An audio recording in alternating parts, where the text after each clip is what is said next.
Hi, everyone. This is Vani with episode 3 of MudTalks Real Estate. Just changed. So today I want to introduce Megan. Megan, why don't you tell us a little bit about yourself before we even dive into anything? Hey, everybody. My name is Megan Hornsby. I am with Hornsby Real Estate Group with Key Realty. We have an office located right in Uptown Maumee. I have a property management background. I'm going to ask, before you keep going, to get a little bit closer to the mic. Just I want to make sure that everyone, or you can move the mic close to you, whatever works for you, just to make sure that they're hearing everything. Okay, perfect. Cool. All righty. Start all over? No, keep doing your thing. Okay. Tell me. All right, so Megan Hornsby again with Key Realty. I have a property management background, started selling real estate in 2014. Okay. Started buying investment properties in 2013. Oh, so you've been wait. So you were buying investment properties before you got into it? Yes. Okay. And then I did property management since graduating college for the most part in 2007 on. You've been in the game a long time. Yes. Okay, you know your stuff. Yes. Okay. All right, I know nice. property management very Yeah. well. Yeah. Okay. Yes. All right. And then what made you get into real estate investing? Okay, so the main thing was I graduated from UT. Okay. And didn't know what I wanted to do. Okay. And moved to Atlanta and met my husband in Atlanta. Okay. And when we were looking for apartments, I was very enthusiastic, the property management owner said. Yeah. And he's like, well, would you consider being a leasing agent here because you get like free rent and you have a good salary? And of course, I was serving in Toledo, so I had $0 to my name, and I was like, free rent in a major metropolis, like okay, sounds perfect. so, Yeah, sold. It's a win-win. Yeah, so we moved, managed the property. It was a REIT, so they filled up. Then they did new construction in a different location in Atlanta, so we kind of moved to that location. Okay, and then for free. Yeah, at the new location too. Correct. Oh, yeah, beautiful. So okay, basically, you get to live in one of the units while it's being a lease up. Yeah. And then it's sold when they're like 80% full. Basically. Okay, nice. So the company in Atlanta owned the San Diego Chargers, which was really cool. Yeah.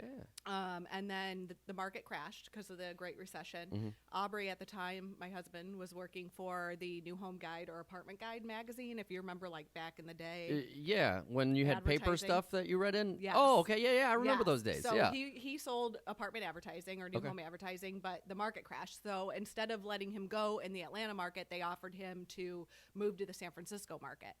Nice. So we moved to San Francisco. Oh, you market. did. Oh, yes. Same setup, same deal. Same setup. I contacted like a property there. Mm-hmm. I don't know, Craigslist or whatever it was back in the day. Yeah. So, and this was a $40 million building getting built. And I contacted them and said, hey, I have property management background. I've been doing this since 06 or 07, since I graduated college. And we got to live there for free in a brand new 2-bedroom, 2-bath right by Candlestick You're changing Park. states. Oh, my God. Yes. What a scenario. No, okay. So we would walk to the 49ers games when they were there. Yeah. So okay, that's it was awesome. Super cool. Yeah. Yes. Yeah. And I loved it. And it was like totally different, obviously, than rentals in Toledo because what I knew here was college, right? Where everybody lived like behind engineering or Yeah, it's very different. And then you get to San Fran and these are like custom home, marble, beautiful places. It's a whole different ball game, like way different. Yeah. And I mean, and during that time, like we had a 1.5-year-old or a 2-year-old, and then I got pregnant again. So we were like very out of the realm, compared to people living in San Fran at the time, like in our mid-20s. Okay. All right. So crazy times, but nice scenario Yes. that you got involved in, like, and it gave you opportunity to like move around, see some new places. Yes. Yeah. So then that building filled up. Okay. And they were not going to build again in San Francisco. Okay. So at that time, I just was about to have Adele. And I told my husband, who's not from Ohio, I will never want to live in Ohio again. I was over it. I hated it. After college, I'm like, I got to get out of here. This is where I've lived my whole life. But this story is great so far, by the way, because we're here in Toledo, Ohio. I know. So I was pregnant with Adele. Yeah. And it was so hard in San Francisco. Yeah. I mean, it was just so hard for new parents. And so my parents were here.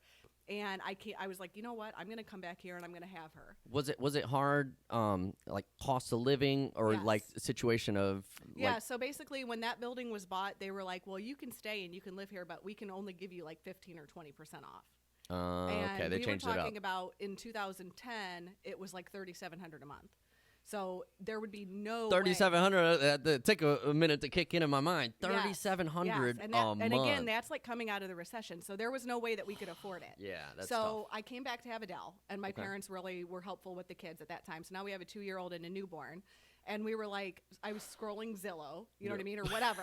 Yeah. And I'm like, I wonder if we could get a house in Toledo. Uh-huh. And we were looking in Perrysburg, and Lisa Van Duding with Key Okay. was our agent. Okay. And so I was like, hey, I'm browsing houses back in the Toledo area. I want to move home because it's a better environment to raise the kids. It's just too hard where we're at in San Fran. And so Aubrey got a job being the sales manager for the Toledo City paper. Okay. So, and we came home. Yeah. Like, we rented an apartment in Perrysburg while we were looking. Lisa sold us our first house in like 2011. Okay. And it was just so much cheaper here, even in the suburbs, than it was to be in San Fran and stick out like a sore thumb, where we were a very young family compared to everybody else. Yeah. Well, in our area, people were having kids younger, so we didn't stick out as bad. We were able to like reconnect with high school, college friends, make new friends, whatever. So felt a little bit more normal, like even though it doesn't matter what age you have kids and all that. Yeah, But do you have kids? I do. I have two. I have a boy and a girl. I have a 10-year-old and a 14-year-old. Oh, see, they're like my kids' age. Ours are 11 and 14. Oh, okay. Yeah, I think they're really same fun age. ages. Yeah. Yes. Super. Fun. Yeah. I love it. Yeah. And they can like watch each other. And Yeah. I feel like this is the good life finally. Yeah. Like, we can go out Well, and now have they fun. can they can do everything for themselves. It Yes. changes drastically. Yeah. Yes, I agree. Yeah. I agree. No more wiping butts or No. anything like that for me. I'm over it. I'm over it as well. I don't know. And I've tossed around the idea of maybe one day having kids again, and I'm like, I don't know if I can do. No. Then I have two friends recently that just had babies within the last few months. Yep. And it's a beautiful, yay, but like I don't have to take care I of know. them. Like I don't have to do anything. I get to Yes. see them. And I'm like, oh, the baby, oh, so So cute. nice. Yeah. And then I but I don't have to deal with any of Yep. that stuff again. Yes. So I love I'm okay with that. I don't know if I'll ever get back. Who knows where Yeah. life will take us? Yeah. So, yeah. But that's awesome. So Okay, you got anyway. back. You have your Yes. family. And everything's a got little bit more back. normal here. Okay. Yes, and so I knew that I wanted to stick with property management because Okay. I liked it, but I knew that the living for free wasn't going to come into play. Yeah. Right? So I needed to find some place that I could make a decent living without, taking into consideration that I have this giant mortgage now in Perrysburg. Yeah. Right. So I started working at a building, Mommy Springfield Schools, on the corner of like Perrysburg, Holland, Sylvania. Okay. And I took it sight unseen while still living in San Fran. What? Yes. So I forget how many units they had, but it was smaller than I was used to. Okay. They said they were coming out of receivership. So again, this is like end of 2010, 2011. Mm-hmm. And I was like, okay, well, the pictures online look nice, whatever. I will take this job. I will move back across country. Aubrey's got a job. He's going to start whatever.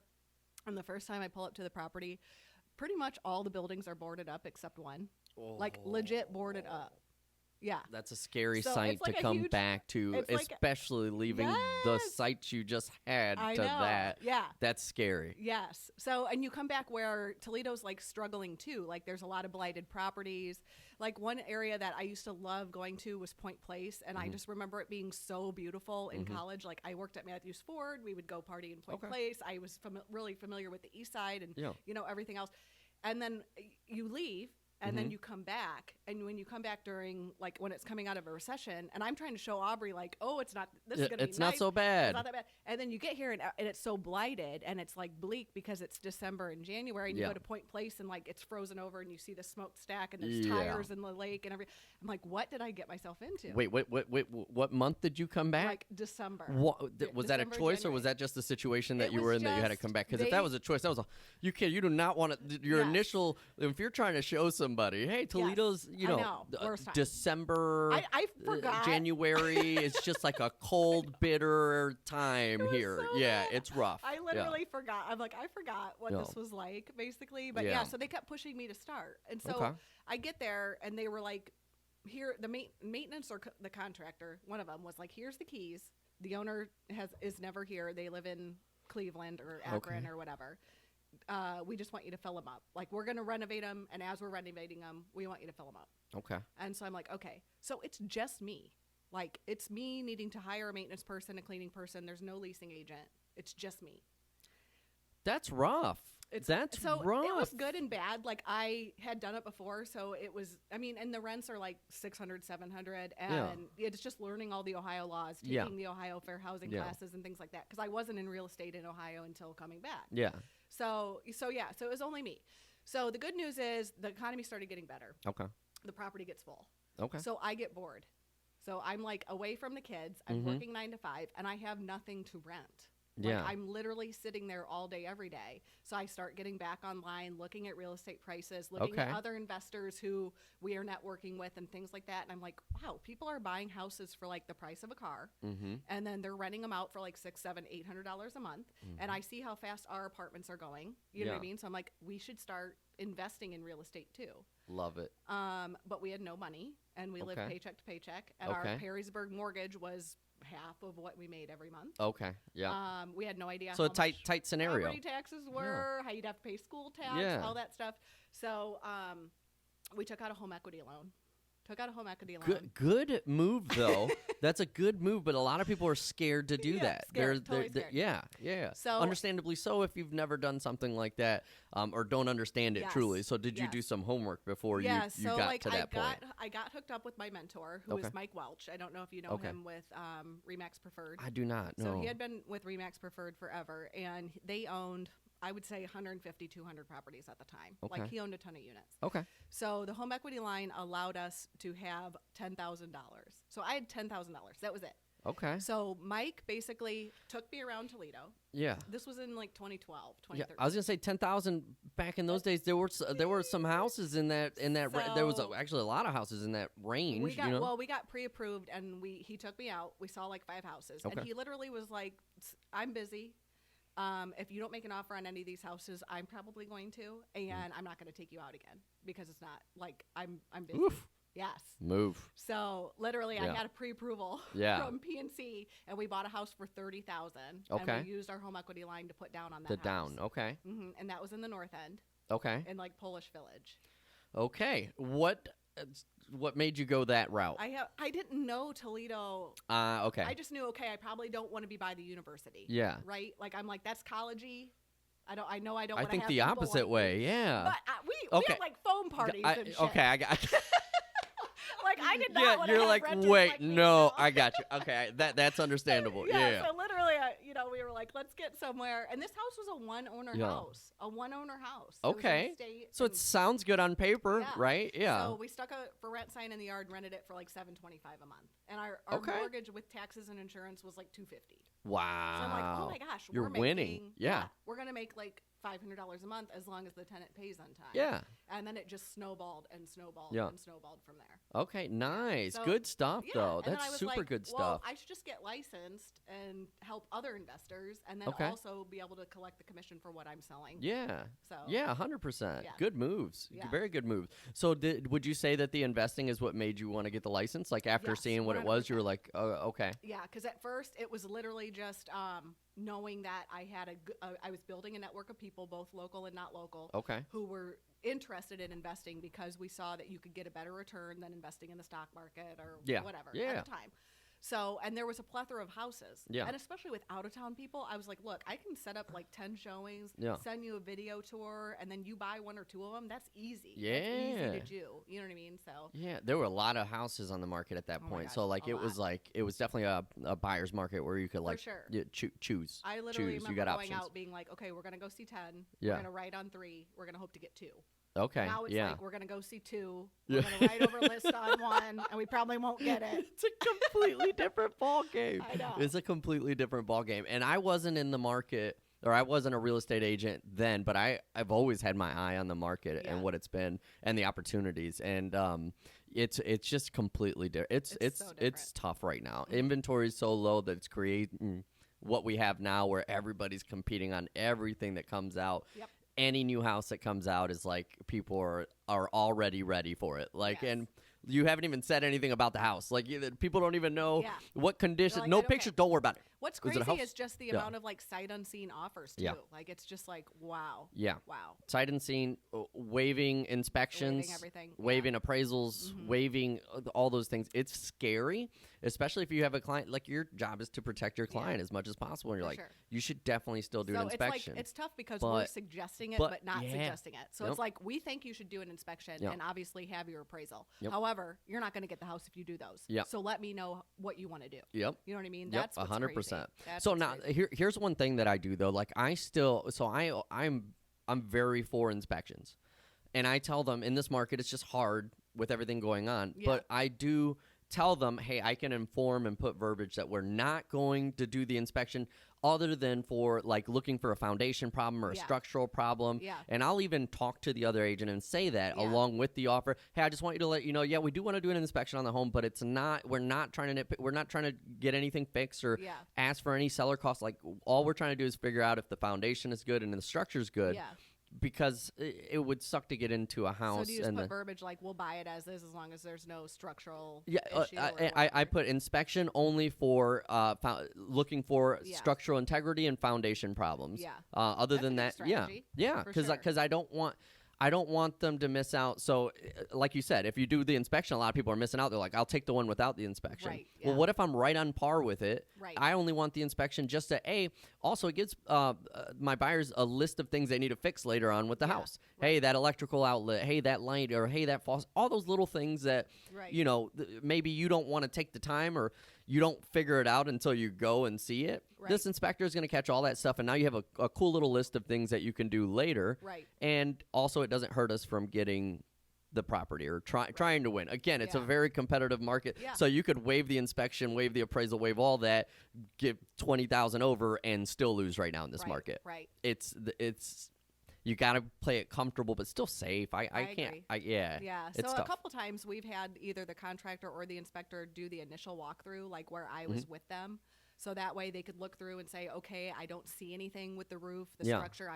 It's not a full inspection. During the showing? Correct. Nice. Yep. And then you can say, okay, look, we walked through, both walked through, we didn't see anything structural, furnace, roof, whatever. We didn't see any termite. Again, it's not the end of the That's good too if you can make that happen. But we will waive it. You know, we will waive the inspection because we didn't see anything. Yeah. If you have somebody who has eyes for that and can do that during a showing, phenomenal, even better. Yep. But that's not all clients are in that scenario where they can make that happen. Right. Investors usually have their guy. Yeah. Investors pay the guy. They go out there with them, look at it. They're fine. That's where it works. But I mean, like, and I had a couple buyers recently who keep losing in the very niche markets that they want to be in. Yeah.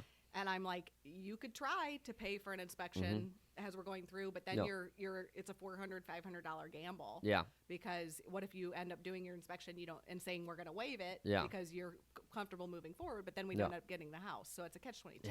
Yeah, it's rough. It's rough. Yeah. This whole market, this whole scenario. So for me, okay, and again, I got licensed last year in January. Yep. And then I started doing this full time in April. So you've been in the game, you know your stuff. Like you even investing before you got your license. So you have a set of eyes and just a knowledge base about you that goes back a lot further than mine. I don't even know last year what the market was like at this time. Yeah. So when we're talking about whether it's slow, whether it's this, whether it's that, last year when I first started, my first offers were competing with 20 other offers. Were they? That was normal. Yeah. So I want to say been raised, but I've gone into this, and this is the environment. Like, this is just a normal for me. Right. So even this year, like things slowed down a little bit for me. I started the year off strong because of all the things that I was doing at the end of last year that carried on into this year. Right. And then this year things just kind of like slowed down. Now they've picked up, but as I'm looking at these houses, it's there's not many choices on houses, right? So inventory's low. Yeah. And then when they do come out, all sets of eyes are on it. Right. So it creates a little bit of tough situation for buyers, especially people, first-time home buyers who've just saved up. They just got in the scenario to get in the market and do this. Yeah. Like, awesome. And they're prepared, but you can be all prepared you want to, but you're not going to win every scenario. And I think one of the main common misconceptions that drives me nuts is people think that the house conditions are going to be better because they're paying more. That's not true at all. No, not at all. I feel like everybody thinks, okay, well, if I'm paying X, which is way more than the seller bought it for, they're expecting either no issues or a lot of seller improvements, whatever. And sometimes it's just strictly the market. Yes. So they have a misconception that the house condition is going to match the price. Yes. And a lot of times it doesn't.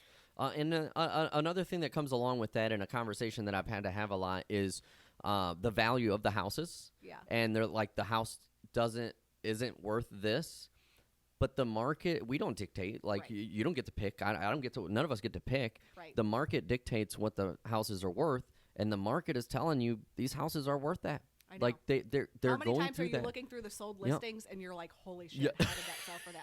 Holy shit. What kind of loan? Was that cash? That had to have been cash. You know what I mean? And you're scrolling and you just cannot believe it. It's insane. Yeah. It's super insane. And then on top of that, like you saw the change from San Francisco to here, right? Yeah. Like our market is way cheaper than any other market around. And I think overall, compared to the United States as a whole, we're generally somewhere like 10 to 20% cheaper than the rest of the nation. And Forbes just came out with an article that said Toledo's the #1 place to invest in, which is cool and crazy. But awesome. It's driven all these like out-of-town investors. New York, California, Vegas. Like there's people from everywhere now who want to get their hands on real estate here, which is awesome. / makes it troublesome for people who are here, and want to buy their own house to purchase it, not to rent it out or not to do whatever, like just to have their first home. So it makes it tough when it was a great article, by the way. I read it. Yeah, but I was like, and yes. at the same time, I'm like, I get it, but you don't want to have a disproportionate amount of renters, right? Yes. You don't want every house to be investor rental owned with an out of town investor.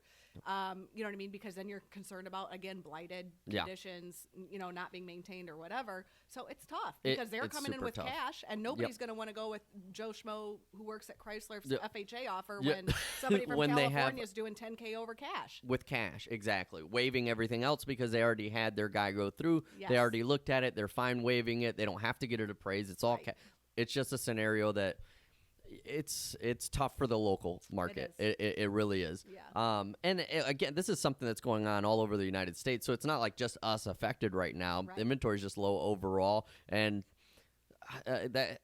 I had this conversation with both agents that I had on before about a market crash upcoming. And not everyone. A lot of people are telling me they want to wait because there's a crash coming and they'd rather get these houses. All these houses that are going for X amount over, they're going to scoop up. Yeah. But I don't see the conditions for a market crash to occur for that to happen. Inventory's been low because of the 2008, 2009. We stopped building. Now there's not enough inventory. And so there's barely any foreclosures or short sales or anything like that now to scoop up, period. Anything like that. Like there's none of that. So I don't know. It's put it in a situation where I went blank for a second. I'm not going to lie. It's put it in a situation where the people who are waiting for that to happen don't realize what caused the last one. And I think we're still feeling the effects of that last one.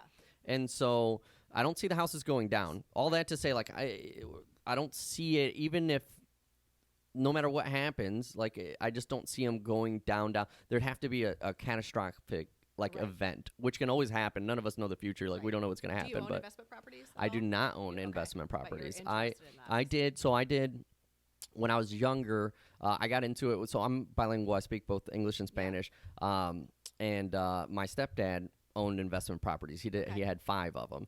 But I basically did the work because I did everything. So it would be a situation where they would find the homes. I would work on the homes. I would find the tenants. I would collect the rent. I would do all those kind of things. And then I got to live in one of the houses for free because of that situation. I know. So I was like, cool. And it was super simple because like all I was doing was, translating. And so I always dabbled in it. Yeah. And then you're like, hey, you make the final decision. You want to move in this tenant. Exactly. It wasn't so bad.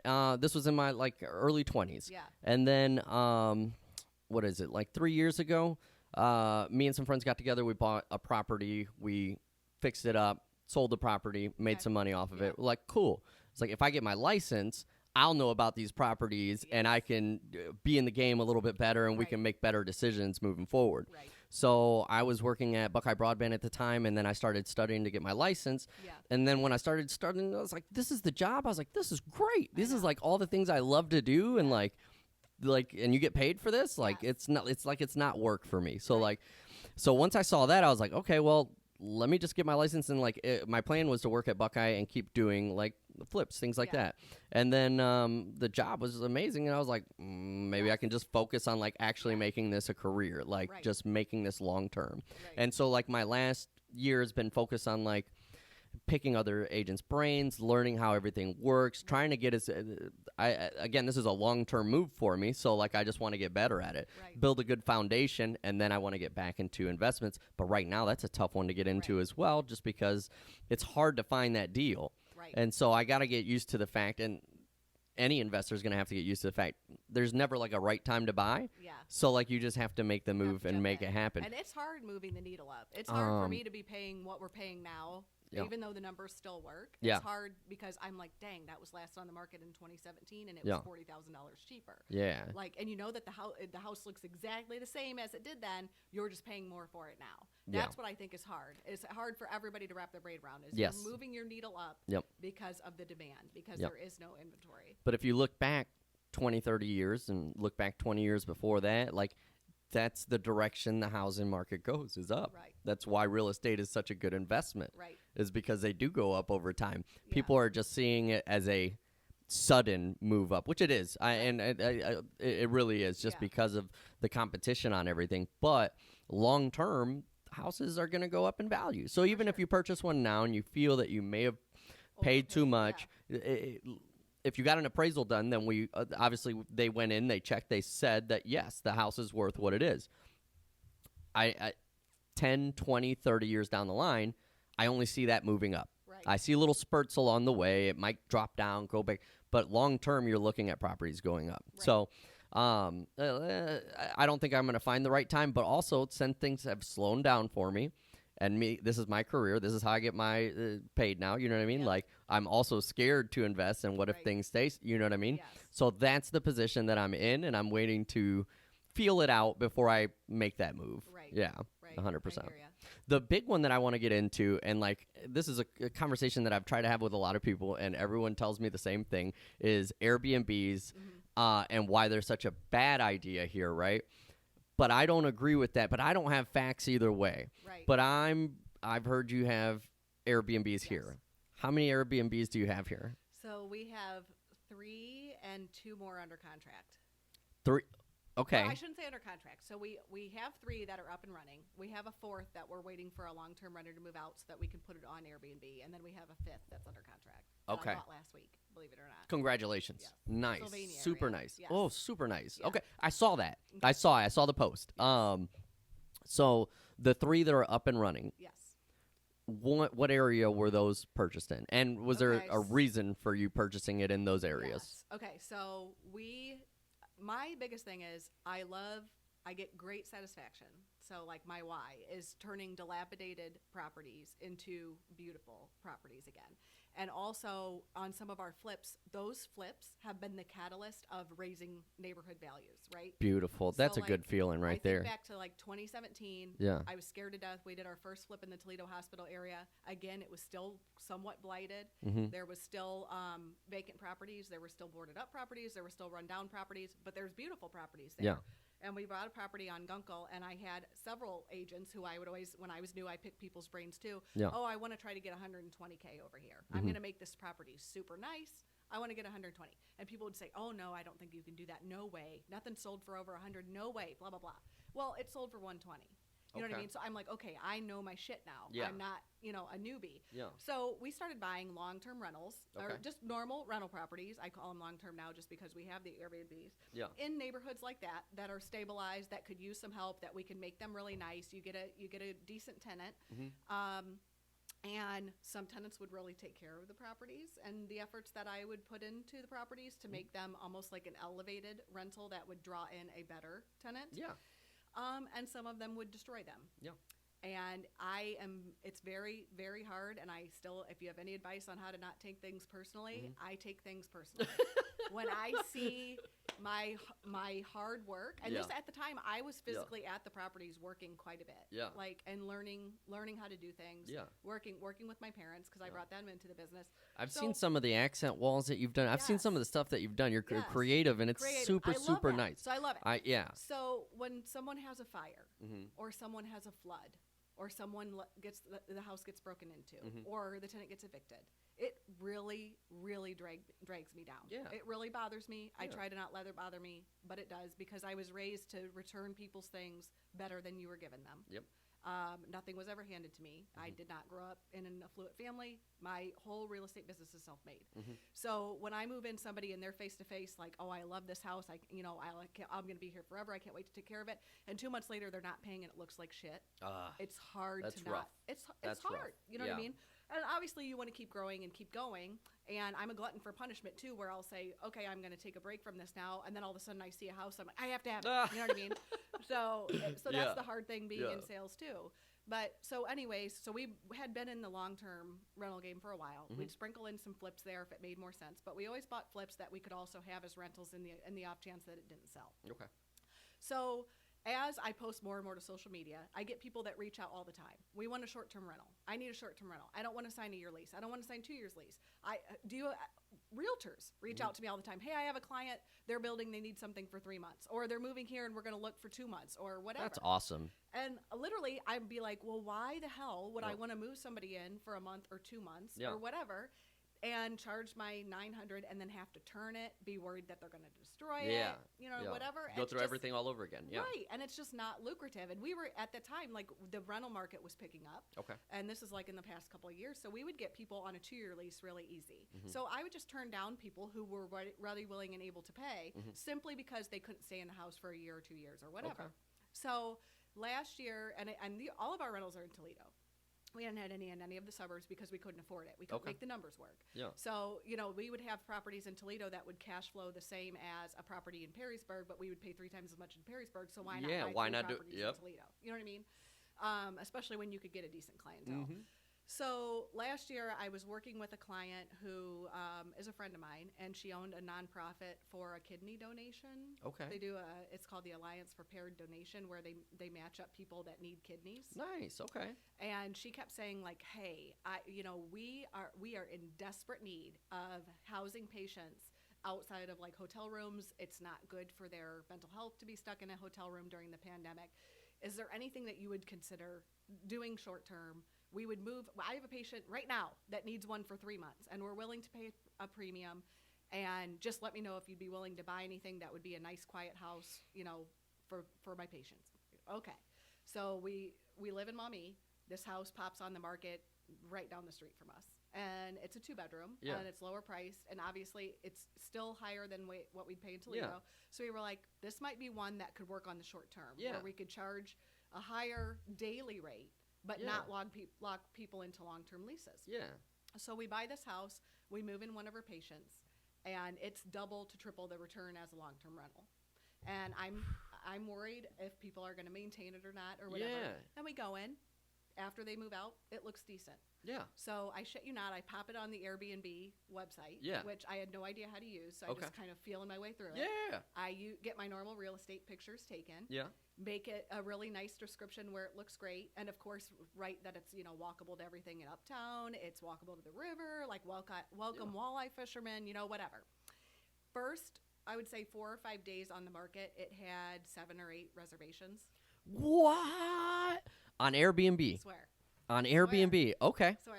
All right. So this is Maumee, where you can say, look, you can walk to Dale's, you can walk to Village Idiot, whatever. So there's a draw there versus, okay, this house is by Toledo Hospital. But 100%. But what is, so do you know the purpose of like the client's visit? I don't know if that's like. So Airbnb, you can set up like whatever you like as your parameters. So if you don't want to rent to people with no reviews, you can just not even have it in there. Okay. Or you can even flag not wanting to rent to people who don't have a profile picture. You have a lot of control. You have a lot of control. That's good. So you can set a parameter to where you want the person to reach out to you first and tell you why they're coming into town. If they have under 5 reviews or whatever. You know what I mean? It's totally, like you said, it's totally in your control. That's awesome. So in the beginning, people would reach out all the time because I had it set on reach out to me, and they would say, I'm coming in for a high school reunion. I'm coming in to visit friends. I'm coming in for holidays. That was a big one. I'm coming in because we had Solheim people. Okay. Which I thought was super cool. Nice. Yeah. Yeah. So, and this is just again at the Maumee one. And there was just a huge draw. And then I would get, again, agents that would reach out. Hey, is your Airbnb open? Friends that would reach out. Is your Airbnb open? Whatever. I'm so pumped for this story. I can't lie. Like this is so You're gonna need to cut this is like the longest interview. No. Dude, I have some podcasts that are like 2-3 hours long. Really? Don't worry about it. And what I'll do is I'll chop up these pieces for the people who just want to know about Airbnbs. We'll tell you a little bit more, but I'm pumped up right now. Yeah. I'm super pumped up. Yeah. This is all good stuff. I feel like we bought that house in like May, so we didn't have to deal with like the winter woes of getting it ready. And then we probably put 10, 15K into it. We furnished it. And I used a lot of stuff that I had from staging for flips, so it wasn't super expensive to furnish. Okay. popped it on with really good pictures. And again, there was a huge draw. And so then I was like, this is like, I'm trying to run a business separate from this. And this is like a business in itself on top of rentals and helping people buy and sell. So I switched it to instant booking. So basically, what's that? Instant booking means that just like you want to rent a hotel, you're not going to tell the Clarion or whatever why you want to stay there and have them approve your booking. So I switched it to instant booking so that way anybody, and again, I'm always worried about violating fair housing, and I thought that it was weird that you could decline people based on like their profile picture. Yeah. So I'm like, I'm just going to allow everybody. We haven't had a bad experience yet. I switched it to instant booking. Okay. And somebody started like sharing it to the Mommy page. I think I did once, and then a couple other people would share it, tag it, whatever. Again, huge draw. So we were like, okay, we need to do this more because we are getting client renters, whatever, guests. I guess for Airbnb. You're a host. Yeah, host. Okay. So I'm hosting people who are appreciative of my remodels, who are taking care of my remodels. It seems to fit your style a little bit more, where you're not getting people who are trashing it because they understand the host-guest relationship a little bit better. Exactly. Yeah. Who are like, thank you for having this available to me as an alternative for a hotel. And then you're getting reviews all the time, so they're patting you on the back where they're like, we loved it, we had a great stay, you know, they really care about guests. Awesome. And so then I'm joining all these super host pages, like the Airbnb Facebook pages, trying to make my guest experience better. Yeah. Because we are in Toledo. We're not in a coastal location. Exactly. So what can I do to help people remember how, you know, things about Toledo? So I'll put out like Toledo magazines or whatever. You know what I mean? Like places to go, things to visit. You make a guidebook. You have really good speedy Wi-Fi. You have good smart TV, whatever. Okay. So we saw great return. Wow, we're busy. Everybody's asking for more. So then over the summer, we see a house in Perrysburg coming soon. Okay. And in the coming soon, we just said, here's a cash offer, subject to seeing the inside. Yeah. When you want to list it, whatever. I'm not going to violate coming soon. Yeah. So they called and they were like, we love the idea that this is going to be an Airbnb. We bought this house in Perrysburg. Super cool because it's in downtown. And it has, do you call it a casita or like an ADU room? It's like an additional dwelling. Okay. So basically it's got the little house. It's a two bedroom again. And then it's got an attached garage or detached garage in the back. But on the side of the garage, there's another attached room. Okay. So instead of I know what you're talking about. Okay. So we finished out this additional room, and we said, okay, more heads, more money, more beds, right? Yeah. So we put in additional sleeping spaces and additional TV. We put in heating. We put in a window AC unit. So it was initially two bedroom, right? 2 bedrooms. And then with that so you turned that into another bedroom. We turned it into another like living area, art space, sleeping area. Nice. Okay. So now you have a space that's cool for friends, families. We actually had Adele's 11th birthday party there because all of her little friends wanted to sleep in that room away from like the grown-ups. Yes. So we literally. So they felt felt away. They felt nice. Like, we had a bounce house come out nice. and like you know what I mean, and all the little girls got to stay in there, and it was super cool. Yeah. So then we bought the Perrysburg one, and that would have been like this summer. Same thing. Huge draw. And so I don't know. People are coming for Winterfest. They're coming for the First Fridays. They're coming for fireworks downtown. They're coming for all whatever all these areas have to offer. Yeah. And again, this one is higher than what we would spend in Toledo. Doesn't match what we would use just for a straight up rental, right? Because it's a 2 bedroom. So obviously, if we had a long term renter, we'd get less rent. Yeah. It starts renting out right away. It's cute. Everybody's maintaining it for the most part. It's working out really well. So then we buy a third one in Beverly. Okay. In the fall. That's where you saw the accent wall. So we buy the third one in Beverly, and that one was the one I wasn't sure about. Okay. Because where the other two are super walkable to everything in Perrysburg. Mommy and Perrysburg, right? This one backs up to the that walking trail, and you can probably walk to like Plate 21. In Beverly? Yes. Okay. But it's not as walkable as the other two. Yeah. So that was my big question mark. Like, is this one going to rent as much as the other two do with just the draw of the walking path? And, of course, we allow pets because we've realized that a lot of people want to bring their pets. Okay. And all these yards are fenced in. We charge a pet fee. They can bring their pets. People love that. Okay. And even that one would rent quite a bit because it was close to Toledo Country Club, the zoo, UTMC, and everybody liked the location that you could just walk out the back door, walk down the trail, River Road, right there. So that was when I was like, geez, Airbnb seems like it's the way to go. Yeah. And again, it was a little bit of a learning curve because now we have to do snow removal. We have to make sure their Wi-Fi works. We have Ring doorbells at all of them. Yeah. We have electric lock boxes at all of them so that we know when people check in, check out. We know when cleaning's Nice. Yeah. So you're starting, like, you have systems in place now. Systems in place. Nice. It's a learning curve. Yeah. And it's obviously a lot like where a long-term rental is maybe like set it and forget it. Like Yeah. you talk to them like once a month when rent's due, or maybe another time a month if they need to put out a work order or whatever. Yeah. Whereas Airbnb, we set it on a 3-night minimum. I couldn't imagine having it on a 1-night minimum Mm-hmm. just because of how hands-on you have to be. Yeah.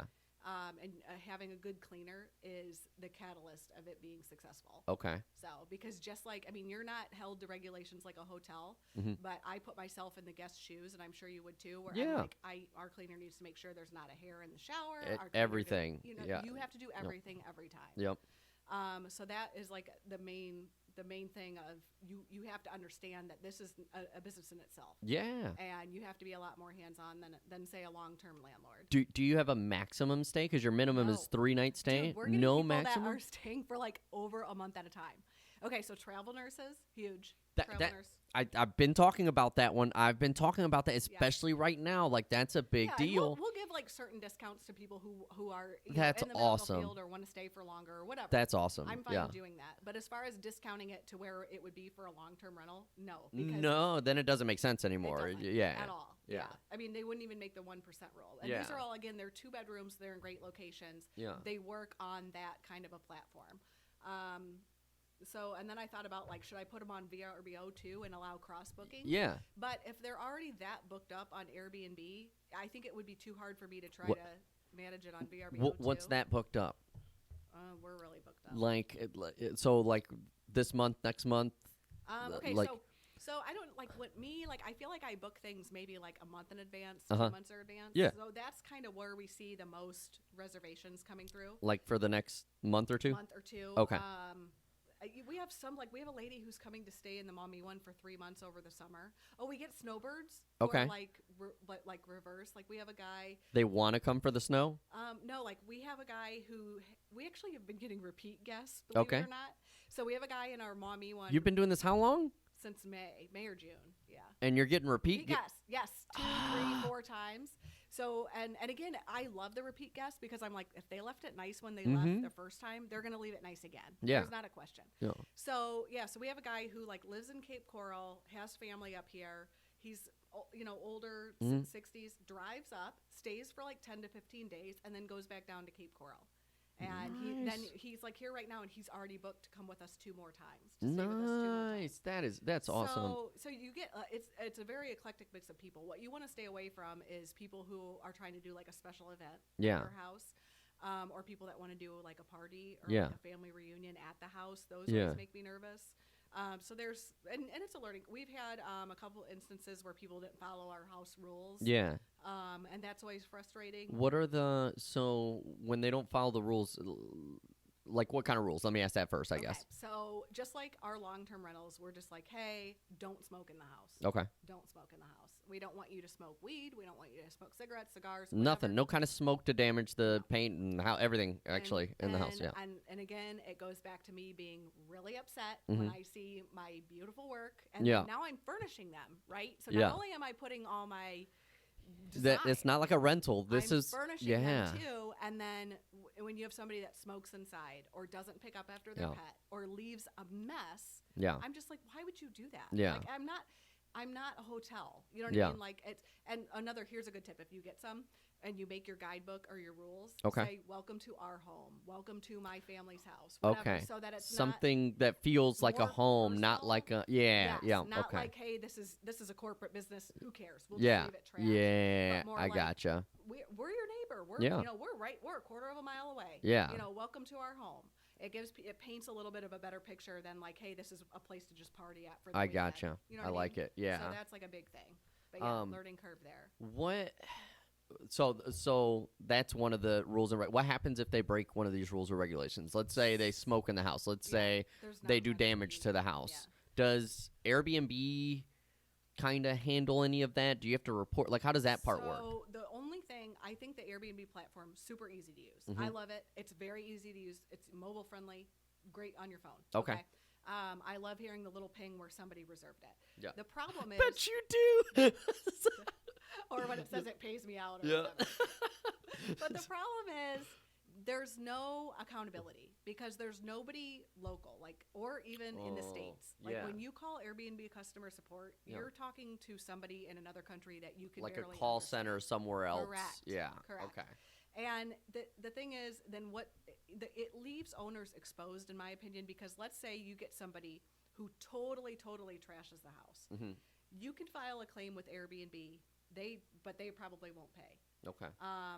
It's just, it's he said, she said, oh, that was already like that, or Yeah. that was already broke, whatever. And you can leave them a bad review. Mm-hmm. Here's the thing: if they leave your house and you go to turn it for your next person, and a lot of our turns are same day, and you get there and you have 4 hours to turn it, and somebody leaves it looking like shit. The only thing that you can do is send that person a message and say, why'd you leave it like that? Yeah, And but you then- don't have time for any of the No. other. You got to get right and to then you turn. can start Yeah. doing the claim if you want to, which again has never worked out for me. Mhm. We haven't really needed it yet, knock on wood. Yeah. I mean, it's more like $100 or less in damage. We can Yeah. fix it. We have to turn it quick. But let's say you leave that person a bad review because you're pissed off. They were a shit guest. You give them 1 star. Okay. They know that you're upset, so they can leave you a bad review too.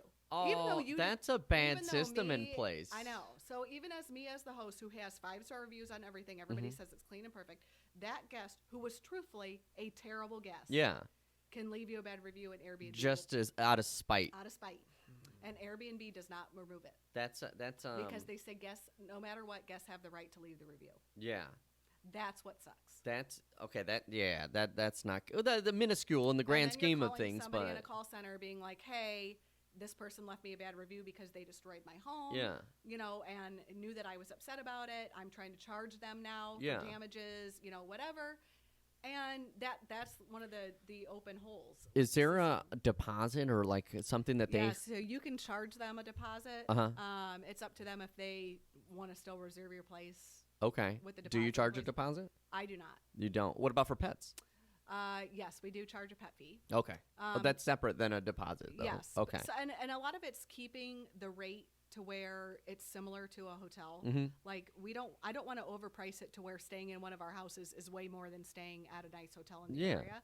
Airbnb seems to impose most of their fees to the guest, not to the host. Okay. So you kind of got to and it'll tell you how much the guest is going to pay. Okay. And if you've ever stayed in an Airbnb, you're like, wow, the nightly rate's $99.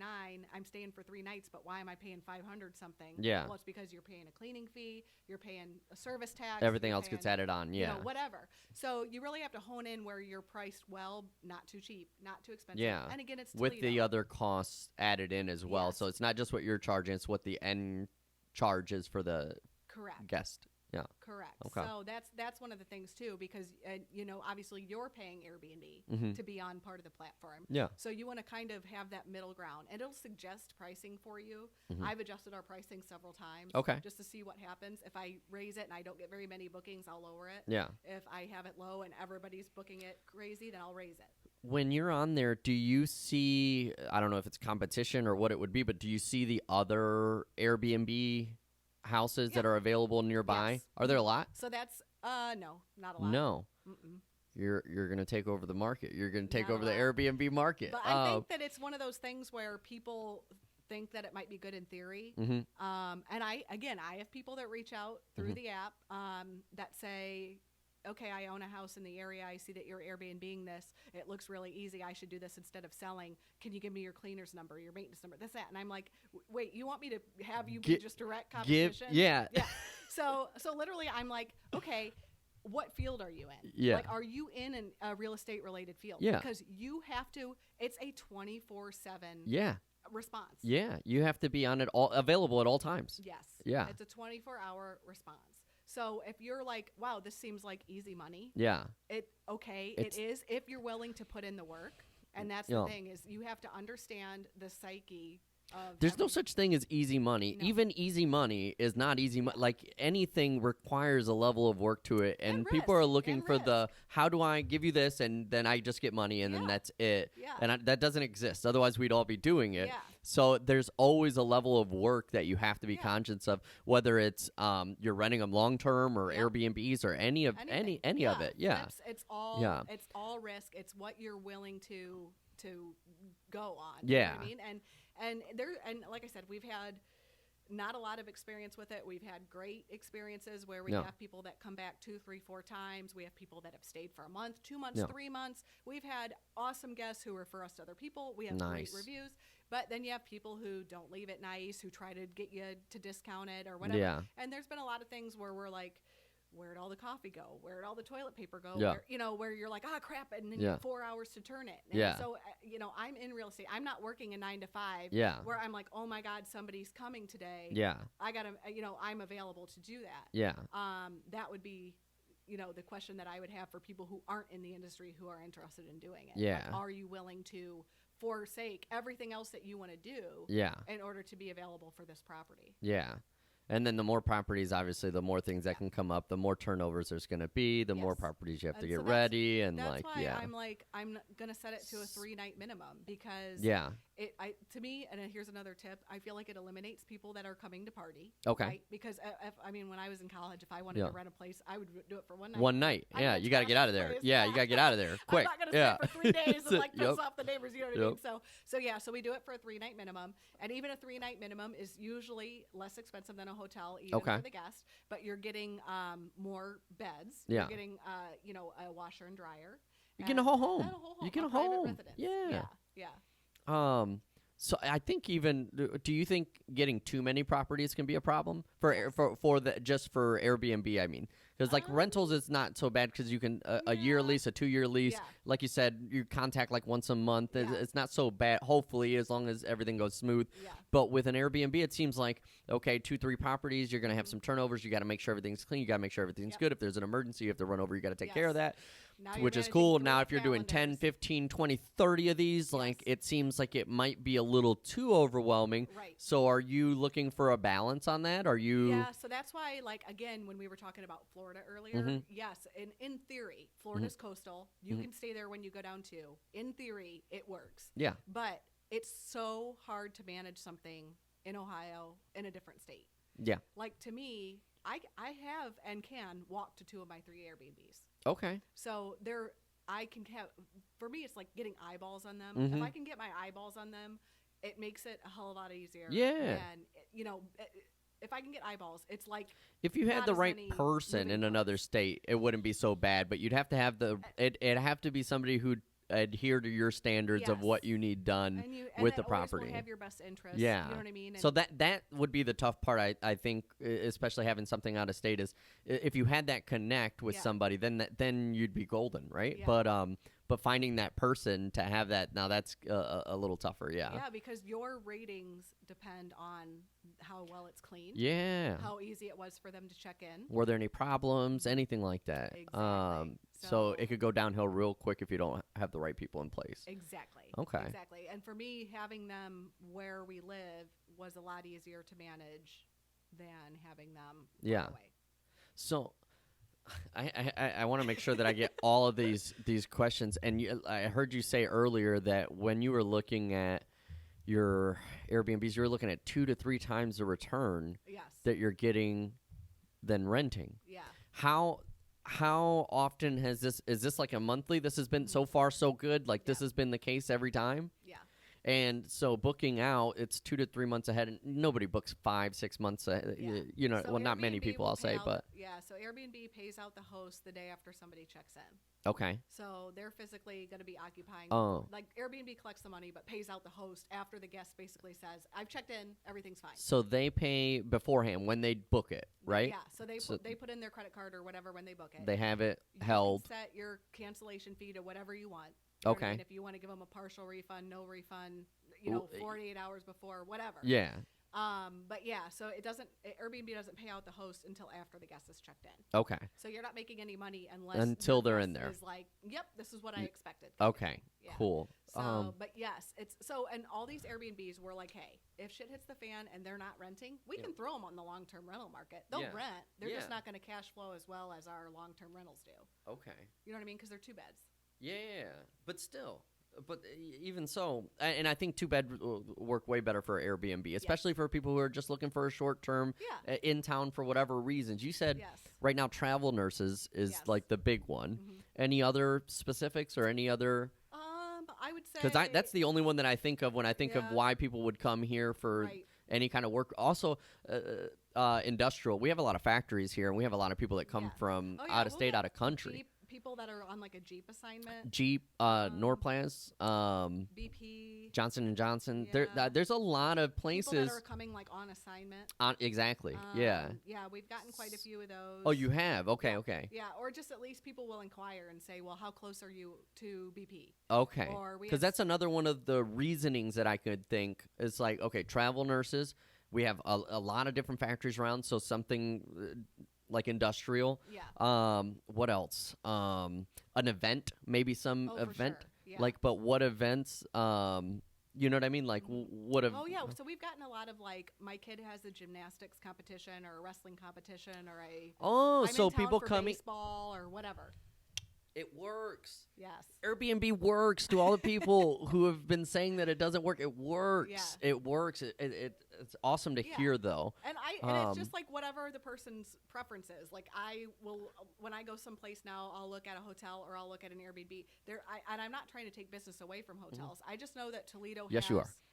I have friends who are in the hotel business. But I think that there's a lack of short-term options. For people in the area. And I love to make very nicely decorated, cozy spaces. I think you're putting people in a win-win because for yourself, you're going to make more money. You don't have to worry about long-term leases or people damages as much, right? People from outside of town are looking for a place just to stay a couple days at a lower rate than staying, or have a better feel than what they have at a hotel. And not have to commit for a longer period of time. So I think it kind of it's a full kitchen super benefit to everybody. Yeah. I love it. So this is something that I assume you're going to continue going, and you said you have some more under contract that you're planning on. So I'm always like a well runs dry kind of person. Like, I'm like, I will do this until the well runs dry.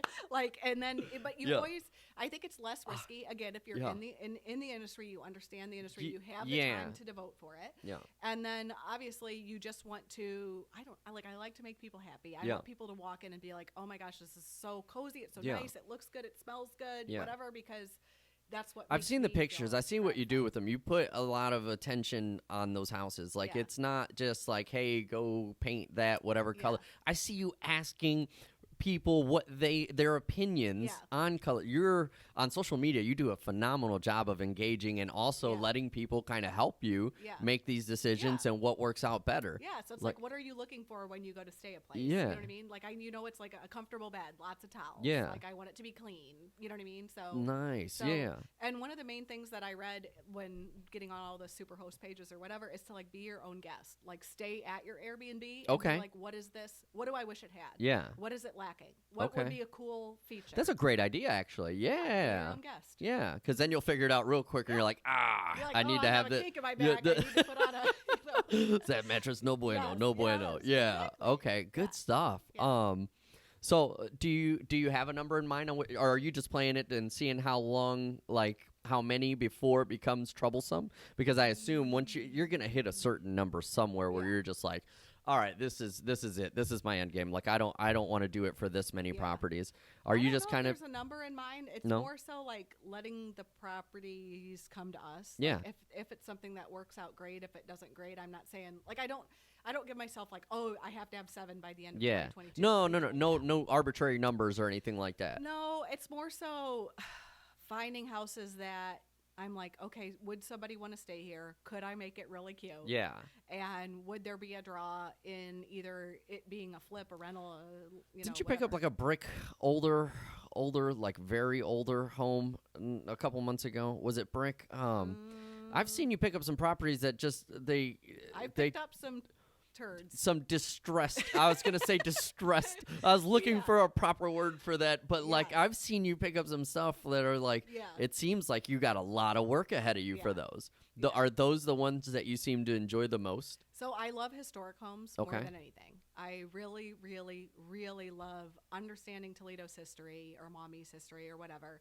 Seeing what these houses used to look like, seeing how they can function for like today's family. Yeah. I love the history there. Okay. I think it's awesome. So it's more so if I feel like drawn or a connection to the house to buy it, and I want to make it so that it was what it once was, I guess, or make it so that people are proud to call it home as a flip or whatever. And one thing that we were running into with the flips is that I would pour my heart into those, and then I would be sad saying goodbye to them. Yeah. So I think that Airbnb is like a perfect thing. Where I'm like, I don't have to say goodbye. Yeah. And then all the time, like we had like our family come and stay, and you can block off days for your own family who wants to stay, or like how we had Adele's birthday. It's just like an extension of our home. Like we can, you know what I mean? Like if you had people, and again, people reach out all the time, like, hey, can I stay there? I just want to spend the weekend. Do you utilize the home for anything? Like you said, the one you had the birthday party at, right? And a little room in the back. Yeah. Yes. And then we did have a U-Haul storage for like all my staging stuff. Okay. And one of the houses had a nice garage that wasn't really what you would use. Like nobody's going to park in it. Okay. Basically, yeah. If you can picture that. So we took we just took it off Airbnb and just said, look, you get driveway parking, and now that's our storage unit. Okay. So we're saving money there too. Good move. Yeah. Good move. Nobody uses the garage. Like it's pretty pointless. Nobody uses the garage. Yeah. Yeah. And even in the like the Perrysburg one has a 2-car garage. We've noticed nobody really parks in that. Yeah. So we're like, hey, here's a perfect way to like store our stuff at the Airbnb and save money. Nice. Yeah. Very nice. Mm-hmm. I want to make sure I hit all these questions. I really do. And the more I'm hearing it, like the more it just sounds like a super viable option. And but if you're like anti-corporate like me, where I'm like, I love the passive income. Yeah. As passive as it can be or whatever, being this hands-on. Yeah. It's just another way to be able to earn passive income. Yeah. You know what I mean? Yeah. But I think even the rate of return is better than it is for rentals. Yeah. So like long-term rentals, I should say. Yeah. So the main thing that everyone always, and this is a big one, like this is always what comes back. Who's going to come to Toledo and use an Airbnb? Yeah. And then that's like literally end of discussion, final. Nobody's going to use it for that. Right. And our conversation has clearly stated otherwise. Right. So that we were factor. surprised too. Yeah, I'm surprised. Like that's why I wanted to ask. I've been dying for this because like I've been wanting to ask these questions. I want to see how much of a viable option it actually is. Yeah. Like. And I wanted to kind of know, like, if it is working, like, who's coming and why. Right. Like, super awesome. Yeah. I love it, but, I think like... that the main thing with having it be a good Airbnb property is going to be location. And then, obviously, you want to take into consideration the proximity of the neighbors. So those the proximity of the neighbors. Yes. So if that house is too close to the houses next door, probably will not make for... or I just I just didn't want to upset neighbors and have them start complaining to, the city or whatever, saying, oh, we have all these like out-of-towners coming in, it's not regulated, whatever. So we wanted to make sure you have your space. We put it in the house rules, like respect the neighborhood, respect the neighbors, of course, follow all local laws. But yeah, so you want to pick something that's walkable. Yeah. You know what I mean? Number one. Easy to get to where everybody's at, whether it's UT 75, 475, whatever. Have it be a good location. Yeah. You know what I mean? And then a place where people will generally feel like their safety isn't in question. Okay. You know what I mean? Which 100%. Is a hard thing too. Yeah. But yeah, so those are like the 3 pillars where we were like, okay, let's see how this does. Would you advise, well, obviously they would be your direct competition, but would you advise other people to get into Airbnb, or do you think you should do it if you're, like you said, you have time to make sure that you can take care of the guests? Like you need to understand people, understand the industry, understand that you're not a landlord. Yeah. Right? You are literally a host. Yeah. You are there to make sure that those people that rented your place and feel like they paid a lot for it have a nice stay. Yeah. Basically. So you're in the hospitality business instead of being a landlord is one thing that you have to remember. I love it. Yeah. I absolutely love it.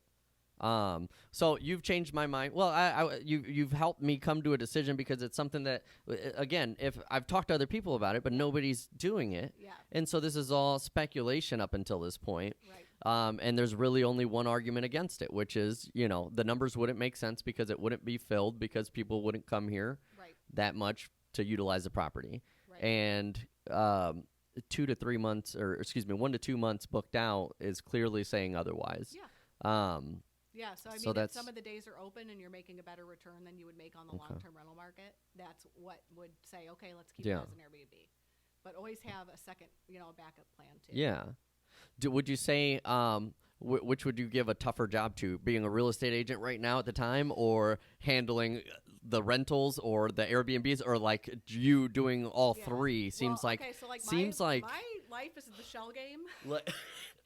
It seems like you got a lot going on right now. It is. So, like, if I feel like I'm getting burnt out with contractors and flipping or whatever, that'll be one where I'll hone in more on wanting to be a better host. Or, buyers are burning me out. I'll focus on sellers. Or sometimes I just need to get the hell out of town. Yeah. And I'll go. Yeah. But that's what everybody's always like. Oh, you're in Florida a lot. Well, yeah, I can get out of Ohio and still do the same thing. Yeah. I can still do my same work. I literally can see every property on the Ring doorbell. Yep. You know what I mean? So it's just a change of scenery, but I'm still working just as hard. Yeah. So, it's just a burnout game, burnout shell game, and they just take turns being the most burnout. Being in real estate, one thing that I realize is super quick is it's important for our mental health to be peak, to be able to help our clients in the best way possible. Yeah. And so, like, I've stepped out of town a couple times now, and I come back and I'm just so, like, energized and, like, ready to go. And, like, it's crucial that when you feel that way, you do whatever it is that helps you relax, whether it's getting out of town, whether you have whatever it is, you got to take a break, especially you got a lot of stuff going on. Like, you need, like, a mental checkout for a little bit. Yeah. Working out, therapy, whatever it is. But overall mental health is super important, and it's easy to break down when you're worrying about the tenant problem, turnover, like all these things going on. It can be very, very, very stressful. Right. Aside from our real estate, that's aside from just real estate in general, like as a real estate agent, I should say. So it's go to Florida, have your fun. Yeah. Flights aren't expensive right now; they're super cheap. I feel like you can give, if you're not so desperate for a commission, you can give better care to your client as well. 100%. So if you have this passive income that you're making in the background, you can say, okay, I'm not going to force you to do something that you don't want to do just because I need the commission. Yep. You know what I mean? 100%. That's important. And then also, I work well with investors because I am an investor. Yeah. You know what I mean? So I think that's a big... You have a good understanding of what they're looking for, what they want to do. I go through it all the time. Yeah, I mean, getting a loan sucks. They ask you for everything. Like, they want your first board. I go through that every month. I can sympathize with it. I get it. You know what I mean? So. Yeah, you have a better understanding of it. For sure. I work with a couple different investors, and I think it's fun. Also, it depends who you're working with, because there are some investors who... ask a lot above and beyond what is normal, and they don't put in their own work. They see the agent is doing all the work. And look, honestly, if you're going to invest in real estate, it's a lot of work. Like, it's a lot of work. You have to research properties. You have to run your own numbers. Like, it has to make sense to you. It's not all on your agent. I can send you properties. I can do comps. Like, there's a lot that I can do on my side. Don't get me wrong. I think it's going to rent for. I can tell you what I think you're going to have to put into it. Yeah, 100%. We can, but overall, it's your decision, and you got to put in some work. I'm not going to hand you a property and say, this is your house now. You rent this out. And so it's fun working with the investors that understand that and put in the work. Yes. Not so fun working with the investors that expect that out of you. Yeah. I wouldn't even. I don't. I think it's just hard for people to initially get their feet wet. Like, looking back, I am so thankful that Mike Welch was like, look, you're offering on these, or I'm not taking you on as a client. Make a move. That's kind of the mentality that I've given to people that I work with too. No. It's like, hey, we have to move quick the way that the market is. You have to be fully ready to go. Yeah. If I'm going to take you out, you got to be ready to write an offer, or we're wasting your time, my time, the seller's time, 100%. et cetera, et cetera. Yeah. So I think that's like really, really important too. And I'm thankful that he was like that with me back in the day, because honestly, we had thought about investing for over a year. We'd think about it, we'd look, we'd get cold feet, we'd freak out. Nervous about it. Yes. Yeah. Yeah.